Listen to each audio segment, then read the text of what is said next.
Hello សួស្តីអ្នកនរគ្នាថ្ងៃនេះត្រឡប់មកជួបនឹងអេពីសូតថ្មីថ្ងៃនេះខ្ញុំមកប្រាប់ពីរបៀបប្រើប្រាស់នៅយុទ្ធសាស្ត្រមួយគឺយុទ្ធសាស្ត្រ ICT concept ដើម្បីចូល entry ឬក៏ចូលរក client ផ្សាយឬក៏សារនៅក្នុង market ហើយក្នុងការយក profit ពីទីផ្សារតែមុននឹងចូលទៅដល់ការប្រើប្រាស់យុទ្ធសាស្ត្រមួយនេះខ្ញុំសូមប្រាំផ្ញើឬក៏សូមសួរសុខទុក្ខទៅអ្នកនរគ្នាដែល trading នៅក្នុងវិស័យ trade តើអ្នកនរគ្នាសុខទុក្ខយ៉ាងណាហើយសម្រាប់ថ្ងៃនេះហើយទីផ្សារថ្ងៃនេះមើលទៅវារៀងពិបាក trade ដែរថ្ងៃនេះថ្ងៃទី7រៀងពិបាក trade ដែរថ្ងៃនេះដោយសារតែផ្សារហ្នឹងអត់ទាន់មាន set up ដល់ត្រឹមត្រូវហើយថ្ងៃនេះខ្ញុំមកសូម share នៅ experience មួយគឺការប្រើប្រាស់យុទ្ធសាស្ត្រ ICT ឥឡូវយើងកុំឲ្យខាតពេលយូរយើងមកប្រើប្រាស់យុទ្ធសាស្ត្រ ICT យុទ្ធសាស្ត្រ ICT អ្នកនរគ្នាត្រូវចាំថាយុទ្ធសាស្ត្រ ICT ឬក៏ CRT ពេលដែលគេ confirm ឲ្យចេញជាយុទ្ធសាស្ត្រមួយហ្នឹងគឺនៅក្នុងអ្នកគ្នាចាប់តែ support and resistance ឲ្យបានមកយុទ្ធសាស្ត្រហ្នឹងវាច្រើនកើតនៅក្នុង support and resistance ព្រោះឯនៅចំប្លោះកដាលបើយើងនិយាយនៅក្នុង premium array យើងនិយាយនៅក្នុង PD array យុទ្ធសាស្ត្រហ្នឹងវាច្រើនកើតនៅក្នុង premium and discount កើតនៅចំប្លោះកដាលទេអ្នកគ្នាយុទ្ធសាស្ត្រនៅក្នុងយុទ្ធសាស្ត្រICT ឬក៏ CRT បើសិនជាកើតនៅចំប្លោះកដាលគឺវាអត់ confirm ទេតែបើថាកើតនៅខាងលើ and ខាងក្រោមគឺ support and resistance គឺវា confirm ដោយកន្លែងនេះអានេះជាទម្រង់ហៅថាទម្រង់ ICT concept ឥឡូវខ្ញុំមកប្រាប់ពីរបៀបប្រើប្រាស់នៅទម្រង់នេះមួយបើសិនជាអ្នកនរគ្នាអត់ទាន់ចេះគ្រាន់តែមើលវីដេអូនឹងដល់ចប់ក៏អ្នកនរគ្នាអាចប្រើប្រាស់បានដែរមុននឹងយើងប្រើប្រាស់យុទ្ធសាស្ត្រនេះបានអ្នកនរគ្នាត្រូវតែរក liquidity ឃើញសិនឥឡូវអ្នកនរគ្នាក៏លេខមើល liquidity អានេះគឺ liquidity ហៅថា liquidity sweep ហើយអញ្ចឹង liquidity ចាស់គឺបង្កើតនៅកន្លែងនេះអានេះហៅថា liquidity មួយអញ្ចឹងវាមក sweep liquidity ចាស់អានេះវាមកផ្ដាច់កន្លែងនេះអានេះមកផ្ដាច់កន្លែងនេះអានេះគឺ sweep liquidity មួយដែរអញ្ចឹងមក sweep បង្កើតជា liquidity ថ្មីអាហ្នឹងជាហៅថាជា liquidity sweep នៅក្នុង time frame 1ម៉ោងអ្នកគ្នាត្រូវចំណាំថាយុទ្ធសាស្ត្រផ្សេងអាច confirm បានឬក៏មិន confirm អ្នកគ្នាអាចមើលនៅក្នុង time frame ធំ high time frame ល្អជាង low time frame អញ្ចឹងអ្នកគ្នាអាចប្រើប្រាស់នៅក្នុង high time frame ទៅ time frame 1ម៉ោង and time frame 4ម៉ោងដើម្បីរក set up ស្រួល time frame តូច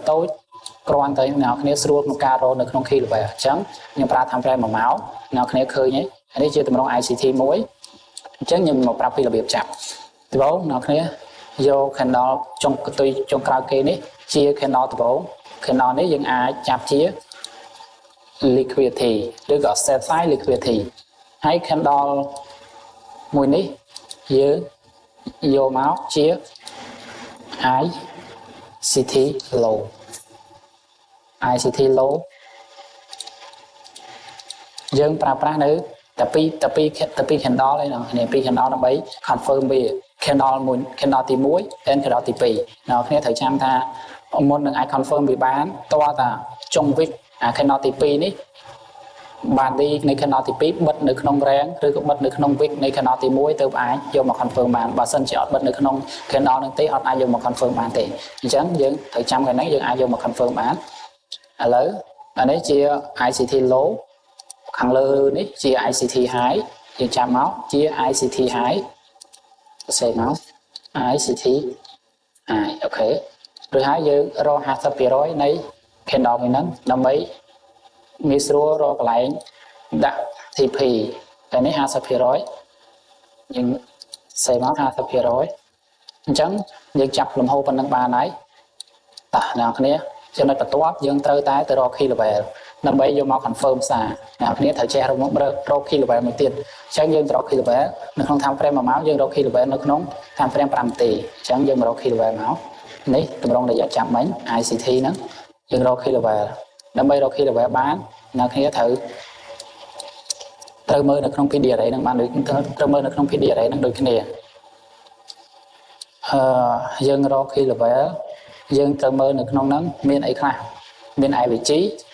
ឬក៏អត់ហើយនៅក្នុងហ្នឹងមានអីខ្លះមាន IVG ឬក៏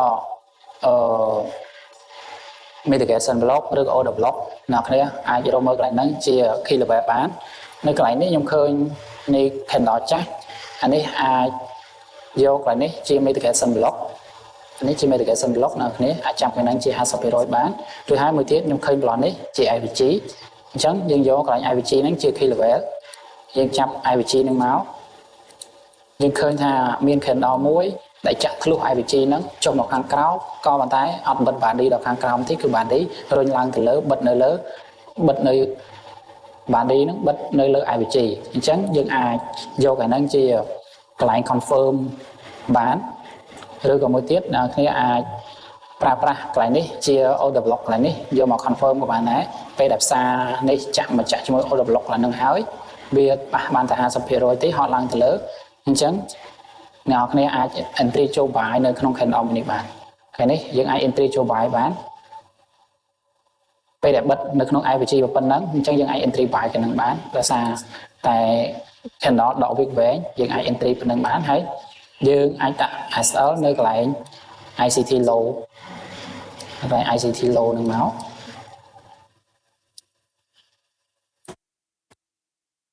កាលហ្នឹងយើងយកកាលហ្នឹងជា key level ដើម្បីចូល entry buy ឬ entry sell នៅក្នុងនេះយើងយក entry buy កាលហ្នឹងជា key level